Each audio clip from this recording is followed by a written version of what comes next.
Hello, everybody. Scott Golden here with the Golden Opportunities Coaching YouTube channel. Welcome to those of you who are new. Welcome back to those of you who are seasoned veterans of what we do in here. We get over 650 audios available for your listening pleasure on a variety of social, psychological, emotional, and coaching related topics.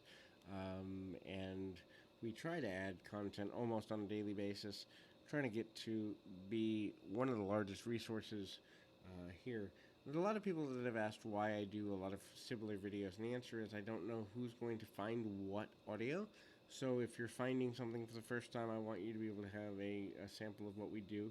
And so obviously there's no need to, you know, go through a lot of things in a consistent manner if you've already been through like our depression audios. I got a couple of those today, or whatever. But at the same time, for new people, I'd like them to stumble onto things in an organic way. If you are looking for a coach to help you deal with emotions or other important things, would love to be of assistance to you in that way. There's a couple ways you could reach out. You could do it through Twitter at PO Perception. You can do it through the About Me section of this YouTube page, and we would love to be of assistance to you there. But the first thing in this, though, is if you sleep too much or too little, sleep schedule is a sign of hidden depression, which is the idea behind today's audio. Hidden depression is one of those things that'll sneak you really, really quickly. It's no fun.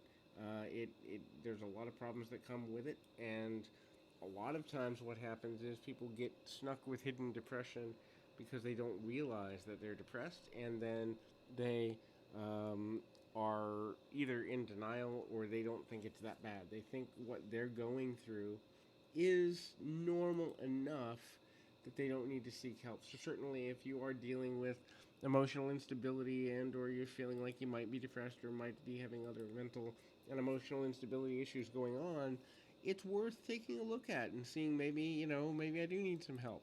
There's no shame in seeking help.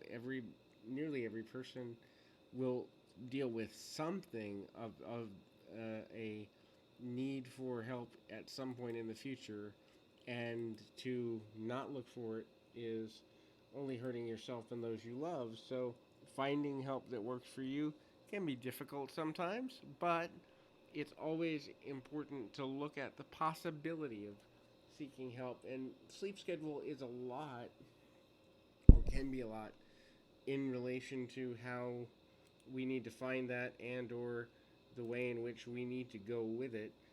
If you're oversleeping, that can be a major issue. If you're undersleeping, that also can be a major issue. Sleep schedule is an issue because when our mind doesn't shut down and doesn't go into a level that lets us rest, there's a lot of problems that can come with that.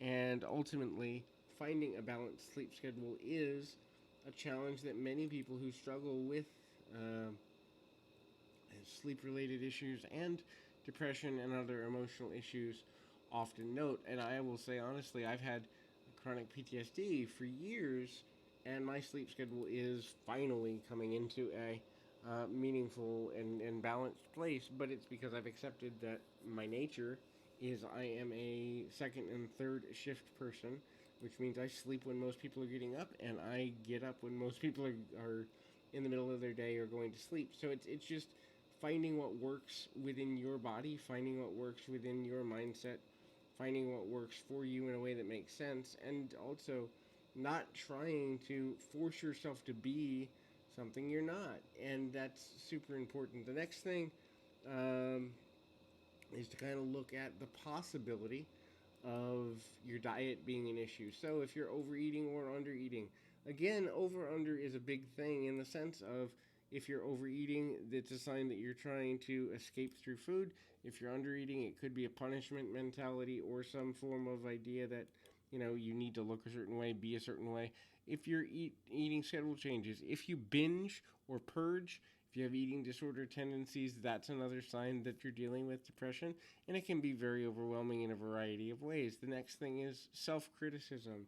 Self-criticism becomes a major force for people that deal with depression for a number of reasons, not limited to the fact that at the end of the day, there are some challenges related to how we see ourselves and how we relate with others and how we relate within ourselves. Now, it doesn't necessarily mean that we can't have things we'd like to improve. Certainly, having ideas or concepts we'd like to improve is super important and super helpful and super necessary. But the simple fact of the matter is, when you are in an unhealthy state for an extended period of time, you will become so critical of every decision you make because A, you may believe that you don't deserve to be happy, don't deserve to be healthy, nothing's ever going to change for you anyway, so what's the point of searching for happiness? Or B, you're so used to being critical of yourself you don't even see that things are out of balance. The next is emotions. Emotions being out of balance on a continual basis. Now, this can look like a number of things. This can look like, hey, I have rapid fire emotions, which is emotions that change super quickly, or I don't know where my emotions are coming from. I get extremely sad, extremely angry. But the volatility of emotions and the intensity of emotions is something worth watching as it relates to these type of issues, especially if they're rapid cycling several times within a given few days or even several times in a day. This can be a sign of hidden depression because when you don't feel you have control, your emotional cortex is going to, kind of rapid cycle quicker, and that can be a challenge. Often you can't find words to um, explain how you feel. So oftentimes, even though you might be a very social person, or at least you have people in your inner circle that kind of keep you accountable and social, if you're struggling on a consistent basis, you may struggle to find a sense of belonging, a sense of meaning, a sense of where do I belong, and also expressing how you feel. You may not even have within yourself a way to put into words how you are feeling, and if that is prolonged over several weeks or several months, there is a very good chance that there's a mental health or emotional health condition going on there. Then you lose interest in physical and emotional intimacy and interest in just about anything, from your favorite hobbies, your favorite foods, your favorite books, your favorite TV shows. Keeping interests becomes extremely difficult because focusing becomes extremely difficult. It doesn't necessarily mean that at the end of the day it's good or bad. It doesn't necessarily mean that ultimately you are, um, you know, there's something you're permanently broken. But it does mean that your body and emotions are trying to give you a sign that maybe there's something going on a deeper level. So hopefully that's helpful. I encourage you to keep your feet on the ground, your mind in the moment. Until next time, everybody.